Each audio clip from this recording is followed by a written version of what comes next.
Hey, welcome back to my channel, Duct Tape Mechanic. In this video, I'm going to show you how to fix a Samsung Active Jet washing machine that's giving a DC error code. So if you find this video to be helpful, make sure you subscribe to my channel for more DIY and tinkering videos. Right, so here is the washer in question. It's a Samsung Active Water Jet top load washing machine. The exact model number to this one I'll just put in the description, but this video is going to be applicable to pretty much any sort of Samsung top load washing machine that's been sold in the last 10 to 12 years. Now this error code also comes up on the older Samsung washing machines if you have one that's 15-20 years old, but the only thing is going to be that how you disassemble the machine to repair this issue is going to be a little bit different. But if you've got one manufactured anywhere in the last 10 years or so, this video is going to be directly applicable to you. I'm going to do a quick demo of what this error code looks like in real life. So I'm just going to power on right here, and as soon as I begin to start a cycle, it doesn't matter what cycle you choose, let's just choose normal, and we're going to hit start, and there you go, we get that DC error code. Now this is an issue that you can easily fix yourself, so let's get to it. So now that you've seen the demonstration of the error code, all you need to do is go ahead and unplug your machine. For me, I'm going to go ahead and undo the water lines and take the drain line out, but that is not necessary for this repair. The only reason I'm going to be doing that is so I can flip this thing around so I can show you at a better angle.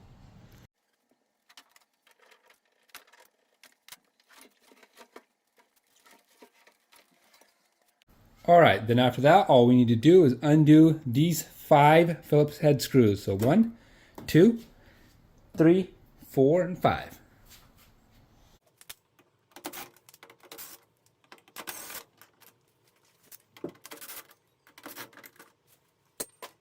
Alright, after undoing that, this back panel should come off. If it doesn't, you may have to use a putty knife to kind of wedge it off. That one is just being held by this diagnostics port, so you can just kind of let that dangle.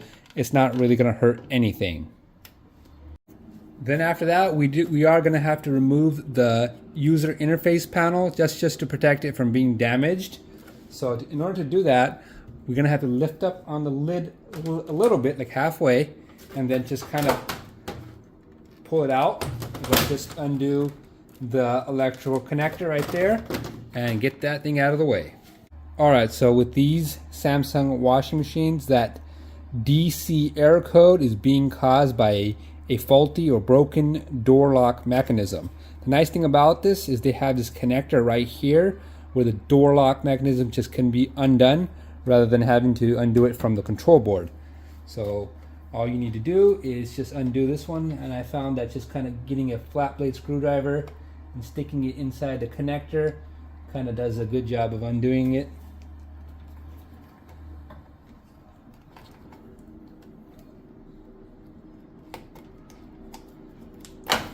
There we go. Right, so once that connector has been undone, you are going to have to kind of shove the connector through this port right here.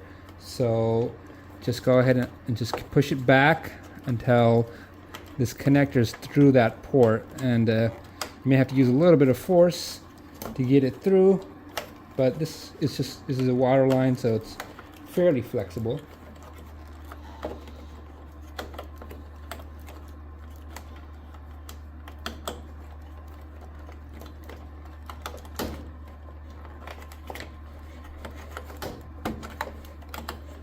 There we go. Alright, so once that connector has been pushed through that port right there, we're going to be undoing these 2 Phillips screws that are located inside these wells. So we got one right there, and the other one is on this side right there. And just disregard the fact that this panel is missing. That has nothing to do with this repair. That's just what happens when you pick up free washers and dryers. Sometimes people try to repair them themselves and forget parts and leave parts out. But anyways, the next step we're going to be doing is removing these 2 screws. So 1 and 2.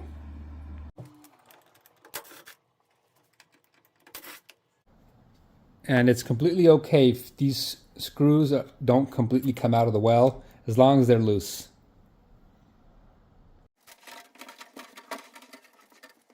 And in the next step, we're going to come to the front of the washer. I just flip mine around and take off these covers. So one cover there and one cover on the other side. And once you do that, you'll see that there's actually 2 Phillips screws in there as well. So we'll be undoing those as well.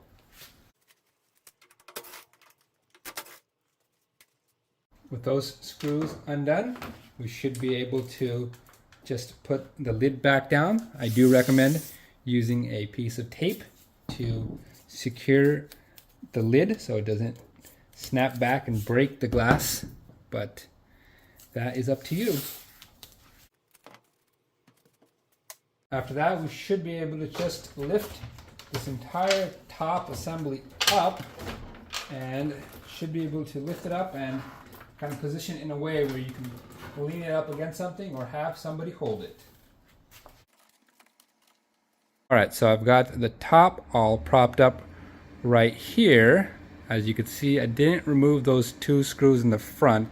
I just loosened them and kind of left them in there. Anyways, so to remove the lid lock mechanism, all we need to do is remove these 2 screws, so 1 and 2. Then there's a little tab right there that we need to kind of undo, a little plastic tab, and this whole piece should come out, and you can trace the wire. You'll see it's just held in place by a couple of clips, and it should lead you to the connector that we pushed out through that port right there. So we'll do that next.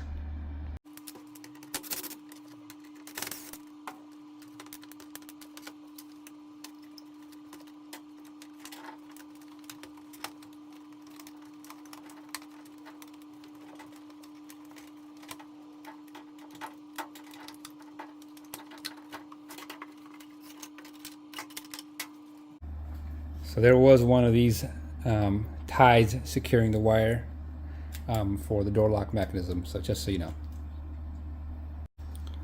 Alright, so the only thing left now is to go ahead and remove these 2 screws on the back, or the front I should say, of the door lock mechanism, and that'll free it up completely. This black piece we'll be reusing with the new door lock mechanism.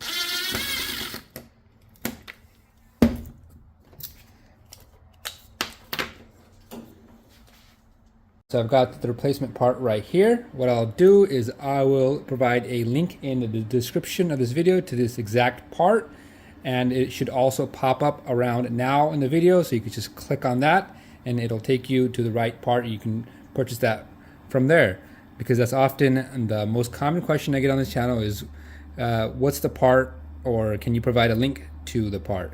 Anyways, to install it, it's pretty much all the steps we did to take it off, but in reverse order. So we got this black piece right here. We're just going to slide the new one over and put the 2 screws back in.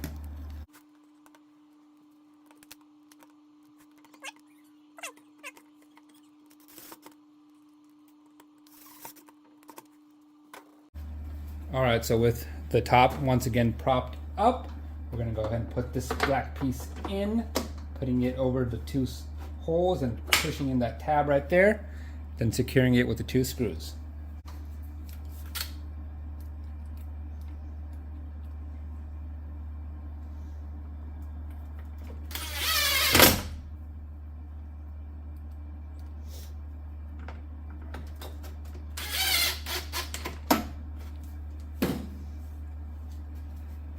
Then all we need to do is go ahead and just thread this wire through the various different clips and through that port that we pushed it out originally.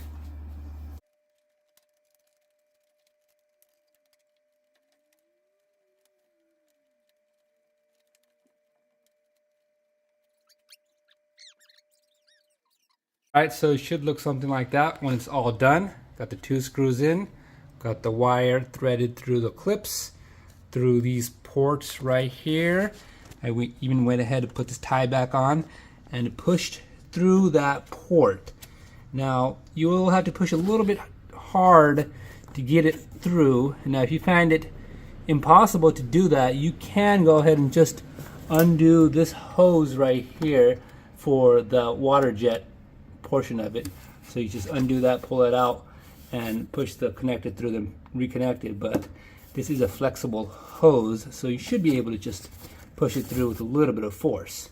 But anyways, that's installed. Now we're going to go ahead and put the top back down.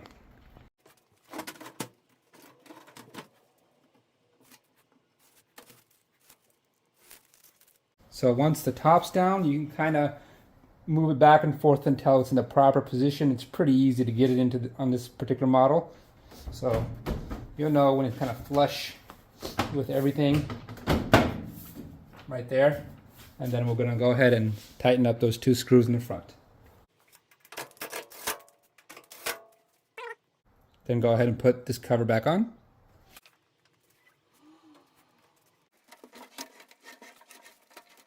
And we're going to tighten the screws in the welds back here.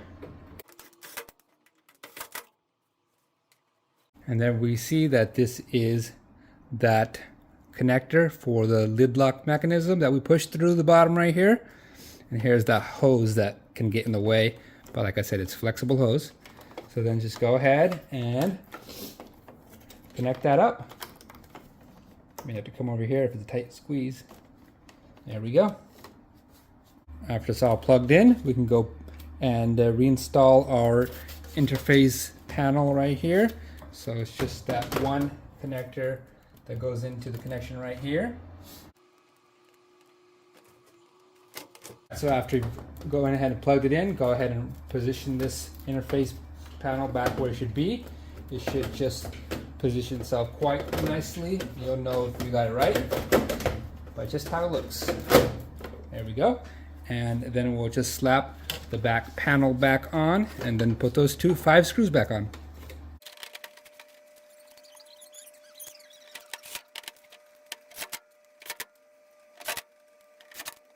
Alright, so we got this thing all hooked up once again to my test station over here, and I'm going to go ahead and do the same thing I did when I originally gave the air, which is starting a cycle.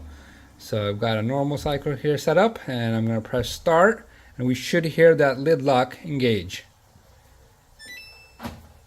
Right there. It's locked up, and it's going to start the cycle as it normally would. Previously, as soon as we hit the start, it gave that error code. Anyways, if you found this video to be helpful, make sure you hit the thumbs up sign.